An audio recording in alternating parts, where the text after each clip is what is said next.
Okay, how we doing everyone? I have a new filming position I'm going to do. Dogs around, the environment we like to be in. Hey Cyril, Ted and Winston. We all know Winston a little bit reactive, so he sits here with me. Good boy, but he's getting better. He might have his moment on camera, we'll see how he goes. Anyway, what this video is about is something I think that needs to be spoken about that I haven't seen many people talk about, and it is pet sitters. Now, look, it's for all dog owners, but in particular today, Winston, down, I want to talk about pet sitters and the risks, because I think it's not spoken about enough, and I think I need to point it out. And if I can make one person listen to this, I feel like I'm doing my job, because on my Instagram feed, obviously it's all dogs and things like that, and I've noticed an increase in dog attacks, and in particular seems to be pet sitters talking about it that are getting, and look, anyone can be bitten, but I think when it comes back to an industry of pet sitting is that, look, I get that people want to make some extra cash and they want to, you know, do a job on weekends or, you know, a second job here and there. But I think what's forgotten, hey Cyril, is the risk to you as a pet sitter. Look, you go and meet the dog, you go to the owner's house, and sure, you meet the dog. However, hey, hop off. Storm, jump off. I think we're still in camera. We're still good. Winston, come back here, buddy. Audio. Jump up. Winston, up. The joys of live footage. This was the dog just jumped up on the camera. I might not even edit that out. We'll see how we go. This is Storm.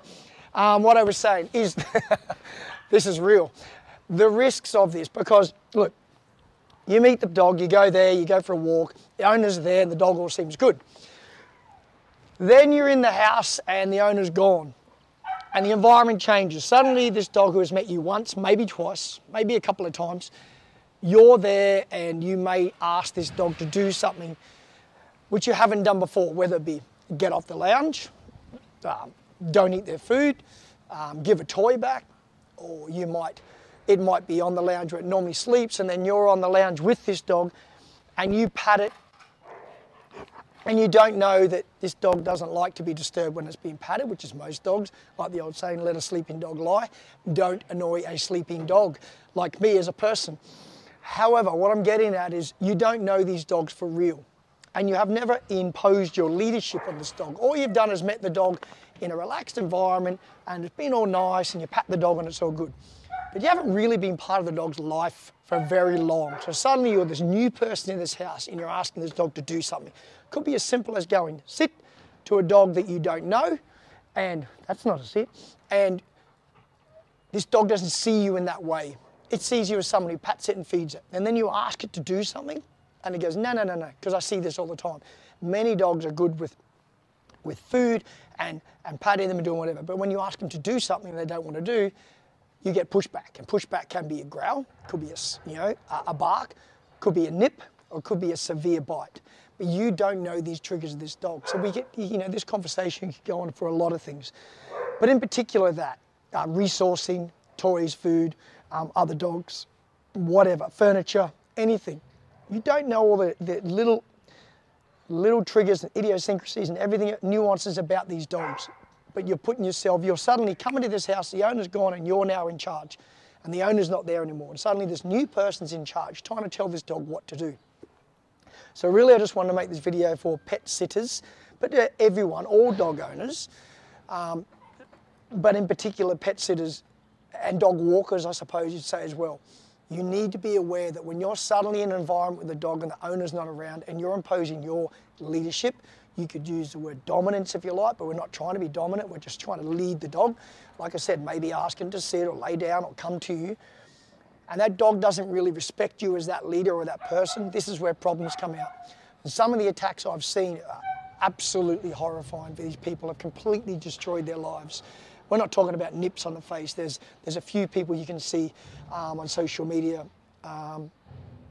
that will completely shock you. One come across my page recently, I think her name's Jacqueline Claire, and this girl is very sad. It's very sad.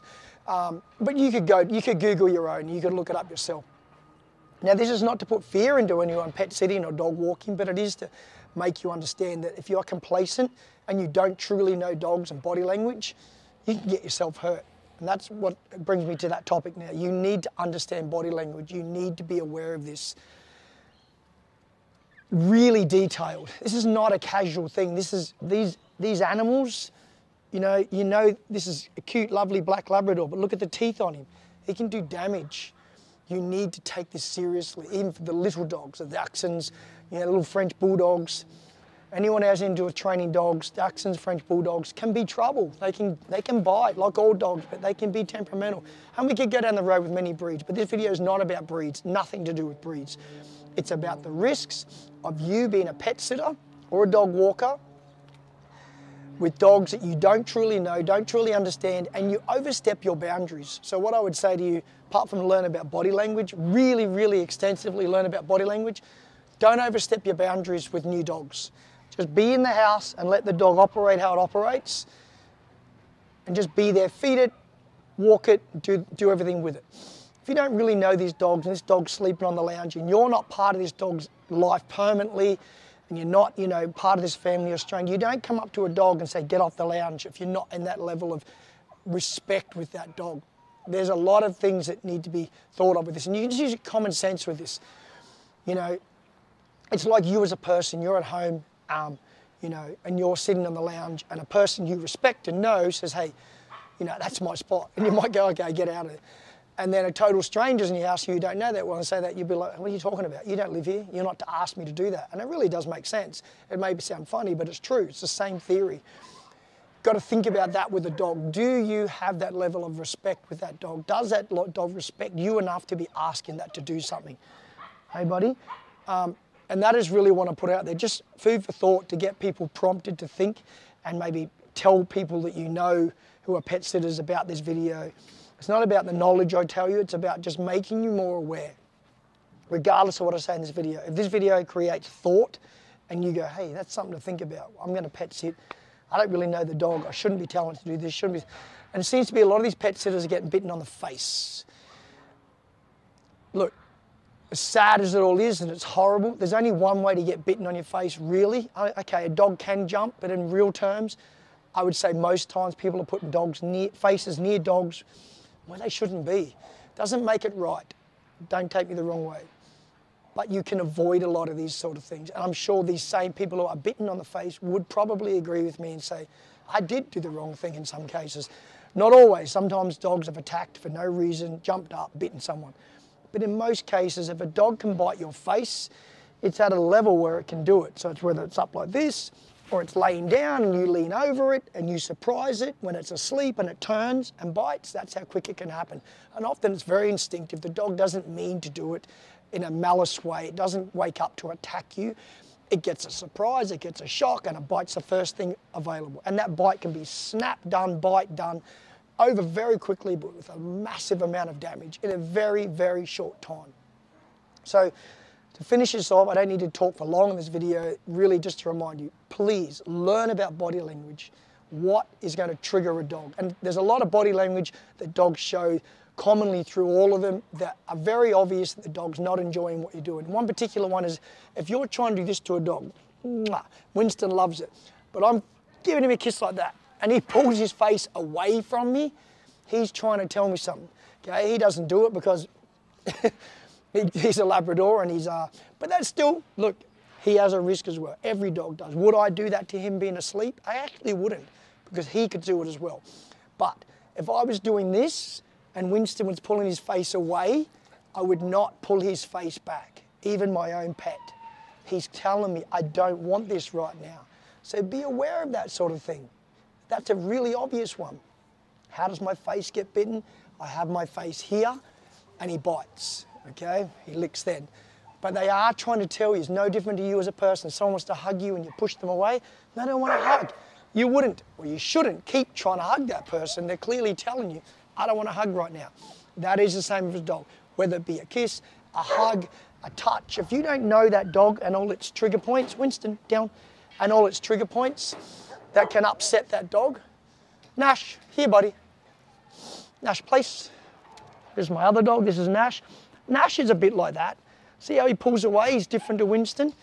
I could pull him closer and it wouldn't bother him, but I don't need to push through it.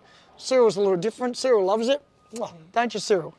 Huh? Cyril loves the affection. Can't get enough of it.